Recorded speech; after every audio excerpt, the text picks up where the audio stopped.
جانا یہ اللہ کی پلاننگ، اللہ کا منصوبہ ہے، انشاءاللہ پورا ہو کر رہے گا، لیکن اس میں میرا اور آپ کا بھی تو کوئی رول ہے کہ نہیں؟ اللہ کے نبی صلی اللہ علیہ وسلم حجۃ الوداع کے موقع پر یہ ذمہ داری میرے اور آپ کے حوالے کر کے گئے۔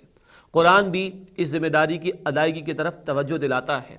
شروع میں آج ہم نے آیت سنی، تمہارے لیے رسول اللہ صلی اللہ علیہ وسلم کی زندگی میں بہترین نمونہ موجود ہے۔ یقیناً اللہ کے نبی صلی اللہ علیہ وسلم کی تمام تر زندگی مبارک ہے، آپ کی ایک ایک سنت مبارکہ قیمتی سنت ہے، اور ہمیں ہر سنت مبارکہ پر عمل کرنے کی کوشش کرنی چاہیے۔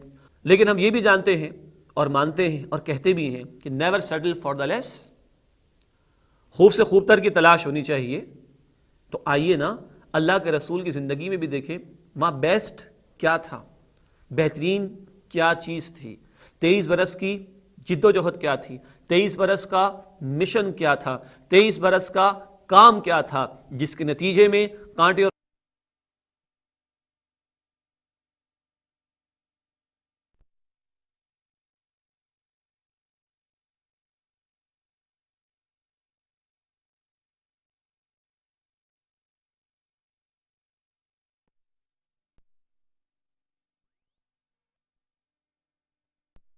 نتیجے میں قید بھی ہے، جس کے نتیجے میں فاقے بھی ہیں، جس کے نتیجے میں ہجرت بھی ہے، جس کے نتیجے میں لہو لہان ہونا بھی ہے، جس کے نتیجے میں صحابہ کی شہادتیں بھی ہیں۔ وہ 23 برس کا کام کیا تھا جو پہلے دن سے شروع ہوا، مرتے دم تک جاری رہا؟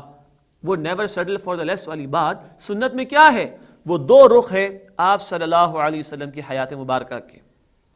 ایک خاص طور پر مکی دور میں نظر آتا ہے، مدنی دور میں بھی ہے لیکن خصوصاً مکی دور میں، وہ ہے آپ کا دعوت دین کی ذمہ داری کی ادائیگی کا معاملہ۔ اور ایک آئندہ بھی دکھائی دیتا ہے، پہلے بھی دکھائی دیتا ہے، اس کے اعلانات تو پہلے شروع کی وہی میں آ گئے لیکن مدنی دور میں زیادہ دکھائی دیتا ہے، وہ اقامت دین کا مرحلہ ہے۔ تو دعوت دین اللہ کے بندوں کو اللہ کی طرف بلانا، اللہ کا پیغام بندوں تک پہنچانا، اور اقامت دین اللہ کے دین کو قائم اور نافذ کرنے کی سٹرگل کرنا، جد و جہد کرنا، یہی اللہ کے نبی صلی اللہ علیہ وسلم سے کہلوایا گیا۔ قرآن ہمیں بتاتا ہے سورہ یوسف کی آیت نمبر 108 میں، قل اے نبی صلی اللہ علیہ وسلم فرما دیجئے، ہذہ سبیلی ادعو الی اللہ علی بصیرۃ انا ومن اتبعنی، آپ فرما دیجئے یہ میرا طریقہ ہے، میرا راستہ ہے، میں اللہ کی طرف لوگوں کو دعوت دیتا ہوں پوری بصیرت، کنوکشن، یقین کے ساتھ میں بھی یہ کام کر رہا ہوں، اور جو میری اتباع کرنے والے میرے صحابہ ہیں وہ بھی یہی کام کر رہے ہیں۔ یہ مسلسل 23 برس میں ہے، خصوصاً مکی دور میں بھی دکھائی دے گا دعوت دین کا کام۔ آپ فرما رہے ہیں یہ میرا طریقہ ہے، یہ میرا راستہ ہے، یہ ہے دعوت کا کام جو آپ کر رہے تھے۔ دوسرا رخ اقامت دین کا ہے، تاکہ زمین سے ظلم کا خاتمہ ہو، بندوں کو بندوں کی غلامی سے نجات دلائی جائے، عادلانہ نظام اللہ کا عطا کردہ وہ نافذ اور قائم ہو، اس کو اقامت دین کہا گیا۔ آپ سے کہلوایا گیا سورہ الشورى آیت نمبر 15 میں، وَأُمِرْتُ لِأَعْدِلَ بَيْنَكُمْ، اے نبی آپ فرما دیجئے مجھے حکم دیا گیا ہے میں تمہارے درمیان عدل کو، جسٹس کو قائم کر کے دکھا دوں۔ 23 برس کی محنت اسی لیے تو تھی، تبھی تو اس کو ہم نے انقلابی جد و جہد کے طور پر سمجھا ہے، اس میں خون بھی بہا ہے، نظام کی تبدیلی ضروری تھی تاکہ عدل کا نظام قائم ہو سکے۔ یہ دو رخ ہیں جو اللہ کے رسول صلی اللہ علیہ وسلم کی زندگی میں ہمیں مسلسل دکھائی دیتے ہیں، مسلسل دکھائی دیتے ہیں۔ ہم نے تو یہ بھی دیکھا احزاب کا موقع تھا، 4 نمازیں قضا ہو گئی اس جد و جہد کے دوران۔ خندق کھودنا ضروری تھی تاکہ دفاع ہو سکے مدینے کا، اور اسلامی جماعت کو مضبوط کیا جا سکے، محفوظ رکھا جا سکے۔ تو یہ دو رخ ہیں جو 23 برس کی زندگی میں ہمیں دکھائی دیتے ہیں۔ آج یہی مطالبہ مجھ سے اور آپ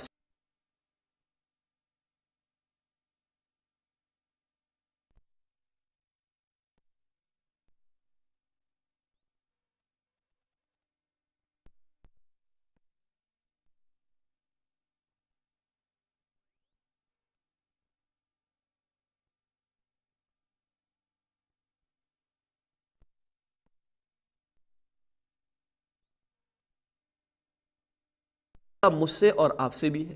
قرآن نے ہمیں کہا سورہ آل عمران آیت نمبر 110 میں فرمایا، کنتم خیر امۃ اخرجت للناس تأمرون بالمعروف وتنہون عن المنکر وتؤمنون باللہ، مسلمانوں تم بہترین امت ہو، تمہیں انسانیت کے لیے پیدا کیا گیا ہے، تم نیکی کا حکم دو گے اور بدی سے منع کرو گے، اور تم اللہ پر ایمان رکھتے ہو۔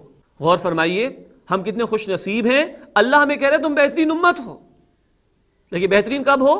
تمہیں پیدا کیا گیا لوگوں کے لیے، تم نے نیکی کی دعوت پہنچانی ہے لوگوں تک، نیکی کا حکم بھی دینا ہے اور بدی سے روکنا ہے، مٹانا ہے بدی کو، اور تم اللہ پر ایمان رکھتے ہو، یہ کام کر رہے ہو تو اس کا مطلب ہے اللہ پر ایمان ہے، اور اگر یہ کام نہیں ہو رہا تو اس کا مطلب ہے اللہ پر ایمان نہیں۔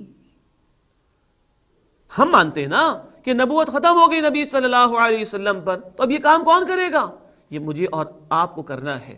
پہلے یہ کام اللہ کے رسول کر رہے تھے، قرآن نے کہا ہے سورۃ الاعراف آیت 157 میں، یأمرہم بالمعروف وینہاہم عن المنکر، اللہ کے نبی صلی اللہ علیہ وسلم نیکی کا حکم دیتے ہیں اور بدی سے روکتے ہیں، لیکن اب کوئی رسول نہیں آئیں گے، یہ کام میرے اور آپ کے ذمے ہے۔ اللہ کے رسول میرے اور آپ کے حوالے کر گئے، حجۃ الوداع کے موقع پر فرما گئے، آج جو لوگ موجود ہیں اب اس پیغام کو ان لوگوں تک پہنچائیں جو یہاں پر موجود نہیں۔ اس کام کے لیے امت کو پیدا کیا گیا، اس کام کے لیے مجھے اور آپ کو اللہ نے برپا کیا دنیا کے اندر۔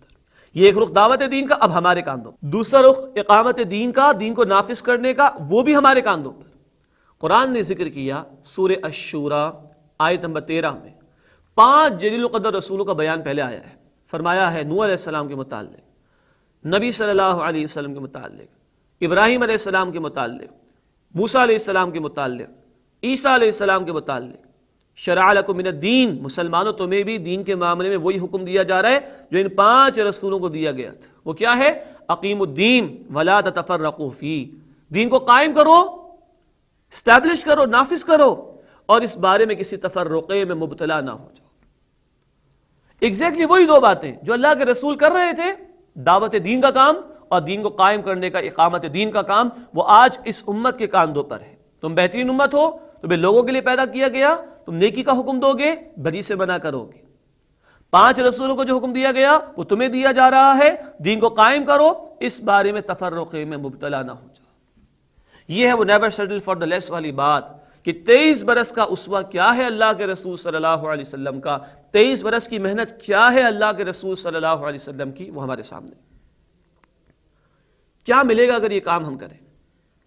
ایک دعا اللہ کے رسول صلی اللہ علیہ وسلم کی، اور ایک تمنا ہے اللہ کے رسول صلی اللہ علیہ وسلم کی۔ انہی 2 کاموں کے لیے میں آپ کے سامنے عرض کرتا ہوں۔ جامع ترمذی کی روایت ہے، اللہ کے رسول صلی اللہ علیہ وسلم فرماتے ہیں، اللہ اس بندے کو خوش و خرم رکھے جو مجھ سے کوئی بات سنے اور دوسروں تک پہنچا دے اس کو۔ ذرا توجہ فرمائیے، اللہ کے رسول دعا دے رہے ہیں، ہم چاہتے کہ نہیں چاہتے کہ ان کی دعا ہمیں مل جائے، ہمارے حق میں قبول ہو جائے؟ فرمانے اللہ اس بندے کو خوش و خرم رکھے، تر و تازہ رکھے، پراسپر کرے، خوشحال بنائے جو مجھ سے کوئی بات سنے اور دوسروں تک پہنچا دے۔